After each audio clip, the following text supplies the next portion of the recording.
Welcome to another episode of Diamond Podcast. I'm your host, Alfredo Diamond, local entrepreneur, realtor, community advocate. Welcome to the show.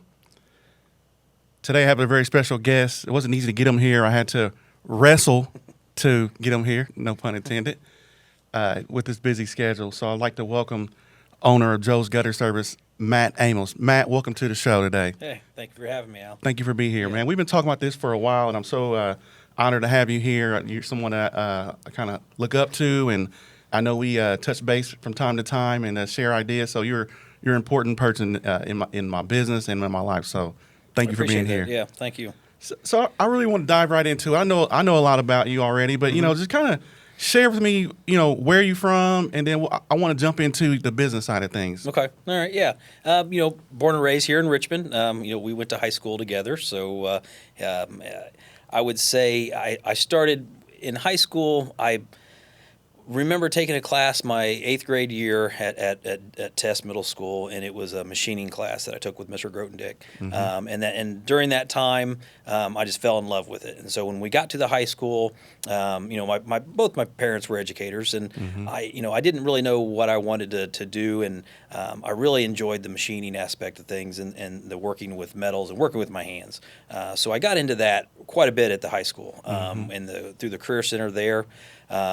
Taking all those classes and, kind of started doing that. I remember I might have been a sophomore is when I got my first job at a shop here in town, A House Tool. Yeah, and it was pretty much, all downhill from there. I knew exactly what I wanted to do when I graduated, and so I focused on that. Fast forward a little bit, we graduate from high school, and I got a full-time job at A House and entered their apprenticeship program. So you were working at A House and during high school as well? Yes, correct. Okay, Yeah, so gotcha. I did the co-op program, which at the school, and they still have that program today. A House was, kind of spearheaded that a long time ago and has built an amazing program for kids. Yeah. You can go your junior and senior year, work in the mornings, and then come back and finish your classes at the high school in the afternoon to be able to graduate. Okay. So I did that, and then. Upon graduation, started working full time with A House, and at the time they pay for any tuition that you wanted to go to school. So I chose to come out here to the Purdue Extension, and they paid for all of my college the entire time. So now you're working full time, and going to class in the evenings, and it was tough, but. I did that for the 4 years right out of high school, and finished up there, and then once you finish the program, you become a journeyman, and you get a journeyman's card in tool and die making. So that's what I got. So you're a journeyman tool and die maker too? Tool and die making. I did not know that. So I always kept in touch with my former high school teacher, Martin Nagy. He was my machine shop teacher, Mr. Nagy. Nagy. Mm-hmm. Awesome. Yep. And one day I remember he called me up and he was like, "Hey," he goes, "I got to tell you something." He's like, "I'm going to be leaving, and moving back to Terre Haute." And I was like, "Oh man, that's too bad." I really enjoyed hanging out with him and talking to him all the time. And he's like, "I think you should go and teach this class at the high school." And I was like, "There's no way." I was like, I've never done anything like that before." He goes, "But I think you'd be good at it." So I went in, I interviewed with Mike Walton. I think at the time was the career director, and I forget who the principal was at the high school at the time. I can't remember who it was. I think it was our principal at the time. What was the gentleman's name? Oh man, that's been so many years know. ago. And so we Spicer? Not Spicer? No, it wasn't Joe. I can't think of who it was. Yeah. And so I went, I applied for the job. I ended up getting the job. I was 22 years old, straight out of A House and into the classroom teaching high school kids what I had just pretty much gotten through doing. Go ahead. So did you have to get any other teaching credentials? I didn't know you had that position. In Indiana, we have something because it's really hard to find a person that goes to college for education that can also be proficient at their trade, especially in machining or woodworking or even drafting or engineering. So what the state of Indiana does is they offer a thing called occupational specialist license. So when I got done with that and got my degree, you have to go and prove that you have this many years in this field to be able to get your license. And so I did it. You had to take some extra courses and some things, but we did all that. And then while you're working, while I'm teaching, and I think I started in the fall of 2000 was when I started at the high school teaching. So I was there from then till I quit at, I think 2017, the spring of 2017 is when I stopped. So, but all this, it kind of all aligns because I for 17 years that's what I did, and both my parents were educators, so I knew nothing different, and I thought that would be my wife's a teacher. I was used to as a kid, and I thought everybody was the same. All my friends I thought were the same. Like, my parents were always home in the summer. My parents were always with us on spring break and fall break and Christmas break. Yeah. I thought that was normal. And then you realize as you get older, that's everybody else's parents are working, and they have jobs. So, I thought when that job came about, and McKelly and I were married, we didn't have kids yet, but I thought that would be great. I'd love to have that for my kids too. The 17 years there at the high school, were invaluable. I will never change it for anything, but it's where I met Joe. So Joe Mooring, the owner of Joe's Gutter. And when I was a sophomore, before I got my job at A House, I took Joe's class. He taught wood shop. Yeah. And I was in there, and I had my license, and it was towards the end of our sophomore year I got my license, and Joe really liked me, and he was like, "Hey," he goes, "what are you doing this summer?" And I was like, "I don't know." He was like, "You want a job?" And I was like, "Sure." I didn't have a job at the time, and I wasn't doing the A House thing yet, and so I worked for Joe's Gutter my sophomore year, the summer of my sophomore year, and went out there with Joe in the summertime and hung gutter. So now I'm piecing it all together, yeah, man. That's the part. The high school part was a piece I was missing. Yep. So I mean. So you work this summer or so with Joe. With Joe, yep. And then later on you end up becoming a teacher at the high school, Correct. taking over the tool and die class, which I also was in for okay. 2.5 years. And earned credit hours to go to Ivy Tech. So shout out Mr. Nagy. Yep. But now piecing it all together, so how did this happen? So he just said, "Hey, you're a nice guy. I'm gonna give you this business." So I started teaching, and when you become a new teacher, and especially with an occupational specialist license in the career ed field, they put you with a mentor. So you have to have a teacher that is a licensed teacher be your mentor, and it's ran through the state. So at the time, it was Mr. Walton. He put Mr. Mooring, Joe Mooring, in charge of me. He was my mentor. Man. So and I remember Joe from when I was in high school, and Yeah. and everybody remembered Joe, and so we kind of hit it off, and we just became really good friends. So for those 17 years I was there, it was Joe and I. We did everything. We worked together, we taught together. So that's kind of how we built our relationship from that. And then I want to say it was 2016 or so. Joe, he retired a couple years before that, retired from teaching, but he didn't retire totally. He kept doing the gutter business. Yeah, He was a yeah. worker. He just loved to work. He would never stop working. I remember. He kept doing it. Then his wife got sick, and she had passed. So Joe decided, hey, I'm going to stop doing the gutter. There's lots of other stuff I want to do. And it took a lot of convincing. It took a lot of convincing to have him sell it to me. I was like, I want to buy. I did. I wanted it. Yeah, I saw what he had done. And he started it when he first got his teaching job.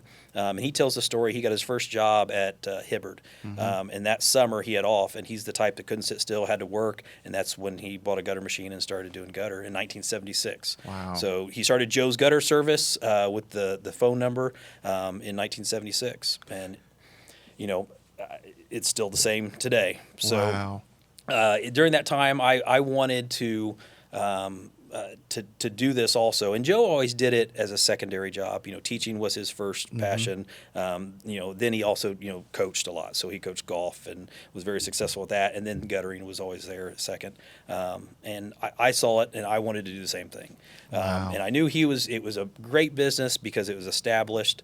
And I like to work. I had gotten my hands in a bunch of different things during the summer. You had free time. But I knew this would, be very, beneficial to my family. So I convinced Joe. It took a lot. I would say one of the hardest things was getting the phone number from him. It's a Really? phone number he's had since 1976, and he's like, everybody knows me from this phone number. So At that time, that's 40 some years. it was. And so I told him, I was like, if I buy this business, if I give you money for this, I want to have the phone number too. That's the most important part. So we worked out a deal, and without people supporting me, a friend in the banking helped me quite a bit get this and get it bought. And friends that were helping me do the purchase agreements and attorneys. It just we had a lot of people aligned perfectly, and I bought it from Joe that summer of 2016, and we kind of transitioned from his jobs to my jobs, and then he slowly was done. Now Joe was always there. I mean, Joe was consulting with you every coaching day. you. I mean, he would he'd come out and hang out with us and do work, and he just that's the type of guy he was. But if I had a question or needed anything, Joe was always there for us. So I got a few things there, yeah. Matt. So one, let me get this out the way. So did you ever aspire to continue teaching or continue to do tool and die? So when I was doing tool and die, I got done with the apprenticeship program, and I got my journeyman's card in tool and die making. And I wanted to do more. I was with the classes you take at the Purdue program here were for engineering. So it's an MET degree, mechanical engineering technology. And I wanted to pursue that more. So I went to, at the time, it was Rick A. House owned, and I asked him, I said, can I move into the engineering office and start another apprenticeship, and I want to become an engineer? And they said, absolutely. They moved me in there, so I stopped machining and moved in there. I was only in there maybe for, maybe a year or a little less, about 6 months before Nagy had called me with this job opportunity. And I had to make a decision then, but like I said, I went back to same thing. My parents were both educators, and I knew we were going to be starting a family soon, and I really thought that would be, for us, that would be an ideal situation. So that was kind of the shift there. Yep. And so as far as the business and aligning with the teaching, so when you made the pitch to Joe to buy the business, was this an idea for you to do the business full time and give up teaching, or were you going to kind of like model after him, teach and then do the business passive? Yep, the plan was to model after him. Okay. So that was the plan. I enjoyed teaching. What I did and the program that I taught at the high school, the majority of the kids that I had in class want to be there because they signed up for that class. It's not like they were made to sign up for it. So, and we had a lot of fun. We got to build things, work with our hands, and I enjoyed it. I enjoyed every minute of it. But when this job came about and I purchased this from Joe had done it for the last 40 years. I was like, I could do it too. Yeah. And we went about a year. 2017 came around, and it was getting to be a lot. I was trying to grow the business also, and that was one thing. Joe was, he had a very good business, but he knew he never really wanted to get it any bigger because it was always a secondary thing. And in my eyes, I always wanted to grow something and make it better. So it just came about that we started getting bigger, started doing more. It was eating up more time. My kids were little at the time. They were elementary school, and so it made it tough. But I remember I went in and I talked to my boss at the time, Rusty Hensley, and I told Rusty, I was like, hey, we used to run every morning. Shout out Rusty. Shout out to Rusty. And we were on a run one morning in Liberty about 5 o'clock in the morning, and I was like, hey, I got to talk to you. And he's like, oh. And he's like, I knew it was coming. I was like, I think I'm going to have to step away from teaching and do this full time. I was like, so, but again, that's a big decision. It was tough. And, for 17 years, it was my program. We have an amazing shop there. And all the stuff that Rusty and I had helped build, I hate to see it change hands or go, to the wayside. So, I told him, I was like, hey, and I knew finding another teacher was going to be hard. Yeah. So I told him I would stay until you found someone.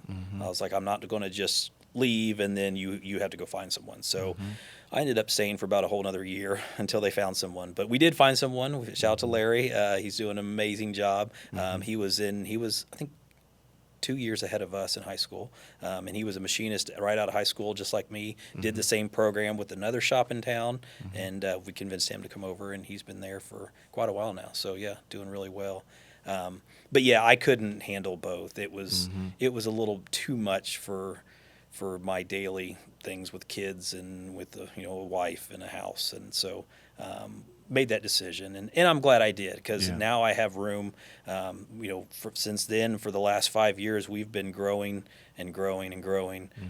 We've more than quadrupled in size of what we've done in the last 4 or 5 years now. So, man, I've got a lot to unpack there.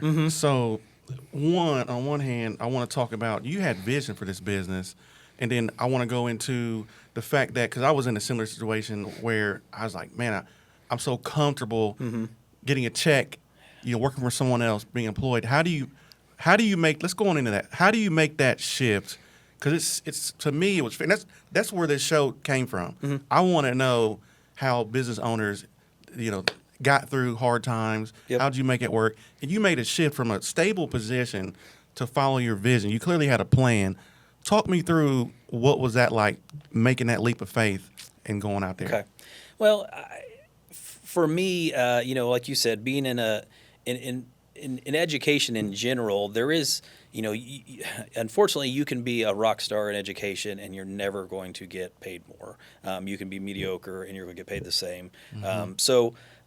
For me, I love doing things better and growing things, and we grew a program there at the high school, the machine program, to something that's really, really known around the state as a great program, because we did a lot of contests with other shops in Indiana, and went to different things. So I know what we had was good, and I knew that we were getting better. But I don't know. It was one of those things. I knew I could do it, and I knew I could probably make it into something even better than what Joe had.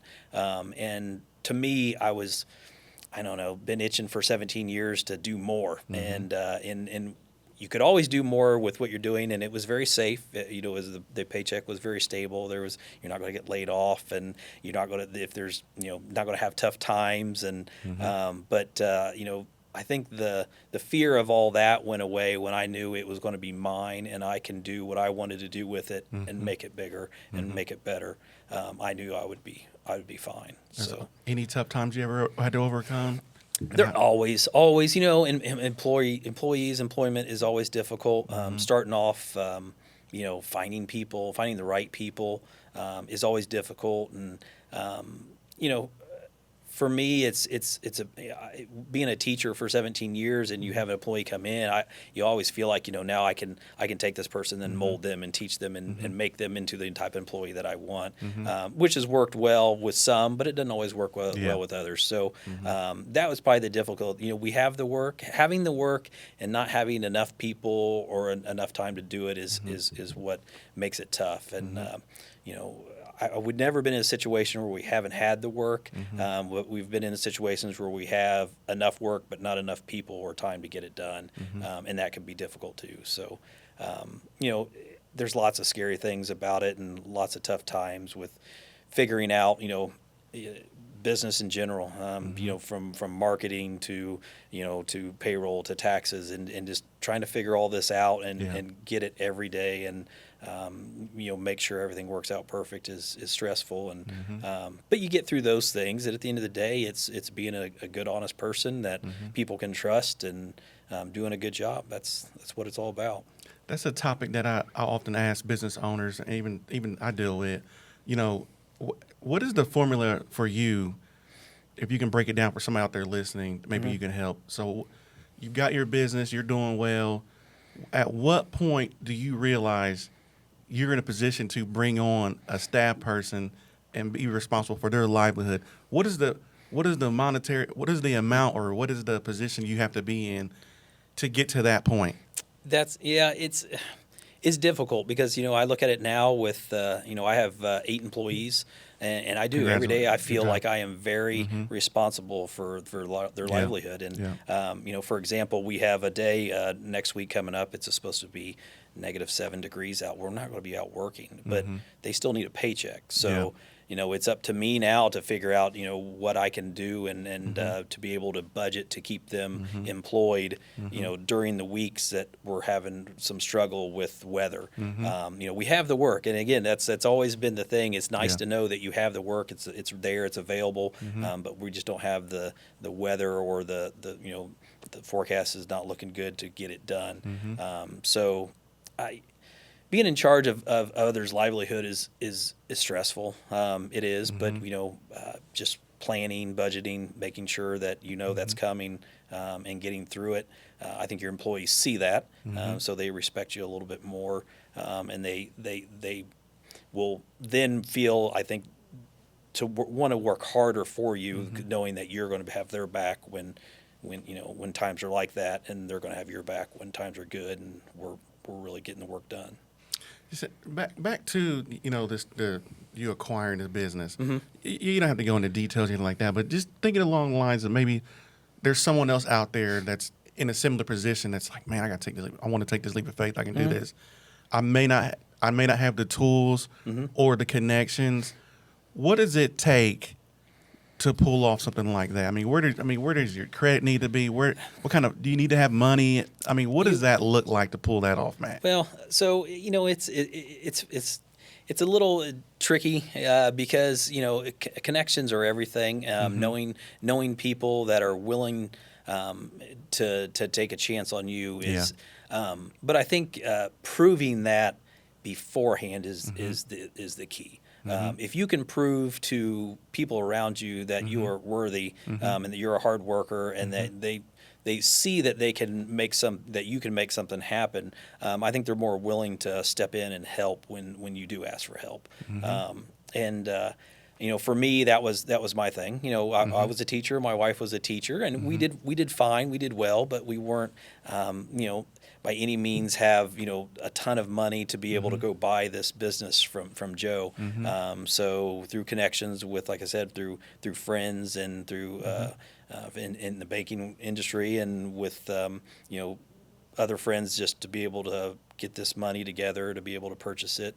And somebody, but again, I think it's you showing beforehand that you are that you know how to work, and you know how to work hard, and good things will come to you if you do that. So and that's what I would say to anybody that's looking to do something is, if you're looking at buying a business or starting a business, is first of all, make sure in our area that it can sustain itself, and Joe had proven that already from 1976 till now.